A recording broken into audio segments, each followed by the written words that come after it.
Hindu calendar के प्रत्येक मास के कृष्ण पक्ष की अष्टमी तिथि को काल अष्टमी कहते हैं। इस दिन भगवान शिव के अवतार काल भैरव की पूजा की जाती है। साथ ही माँ दुर्गा की भी आराधना होती है। भगवान शिव ने काल भैरव का अवतार क्यों लिया था, इसके संदर्भ में दो कथाएं प्रचलित है, जिनमें से एक कथा ब्रह्मा जी और दूसरी कथा सती से जुड़ी है। ब्रह्मा जी से जुड़ी कथा संवत आपको पता ना हो, जबकि सती की कथा हम सब ने सुन रखी है। शिव महापुराण के अनुसार एक बार भगवान विष्णु ने ब्रह्मा जी से पूछा कि इस सृष्टि का सर्वश्रेष्ठ रचनाकार कौन है। इसके जवाब में ब्रह्मा जी ने स्वयं का नाम लिया। इस दौरान ब्रह्मा जी की वाणी अहंकार युक्त थी, जिससे विष्णु जी क्रोधित हो गए। तब वे दोनों अपने प्रश्न का उत्तर जानने के लिए क्रमशः चारों वेदों के पास गए। सभी ने उनको बताया कि भगवान शिव ही सृष्टि के सर्वश्रेष्ठ रचनाकार है। चारों वेदों के उत्तर सुनकर ब्रह्मा और विष्णु जी जोर जोर से हंसने लगे। इस दौरान ब्रह्मा जी का अहंकार और बढ़ गया। तभी वहां भगवान शिव दिव्य ज्योति स्वरूप प्रकट हुए। भगवान शिव को देखकर ब्रह्मा जी अत्यंत क्रोधित हो उठे। उनका पांचवा सिर क्रोध से तप रहा था।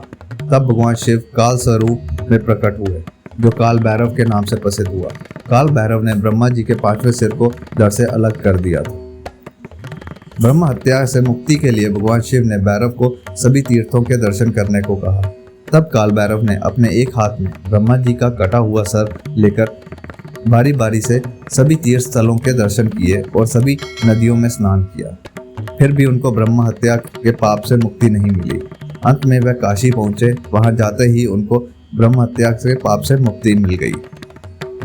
उनके हाथ से ब्रह्मा जी का पांचवा सिर जमीन पर गिर पड़ा। उस जगह को कपाल मोचन तीर्थ कहा जाता है। इसके बाद से काल भैरव काशी में ही सदा के लिए बस गए। ऐसी मान्यता है कि तब से काल भैरव काशी में ही स्थायी रूप से निवास करते हैं। भगवान शिव के काल भैरव अवतार की दूसरी कथा इस प्रकार है। ये कथा काफी प्रचलित है।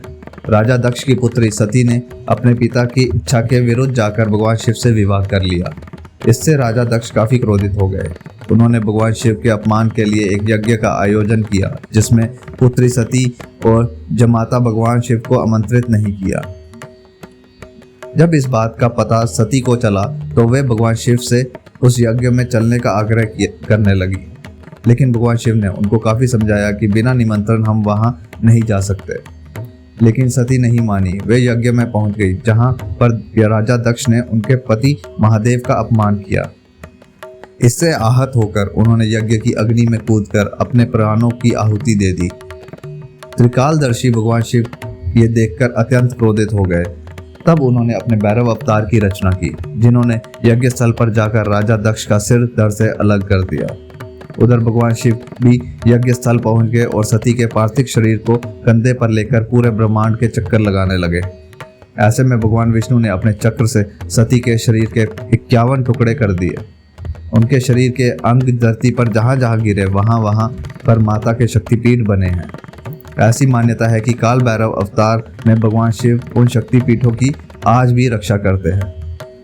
ऐसी ही लाभदायक जानकारी के लिए और प्रभु से जुड़ी हर लीला के बारे में जानने के लिए हमारे चैनल पौराणिक कथाओं को जरूर सब्सक्राइब करें और बेल आइकन दबाना ना भूलें।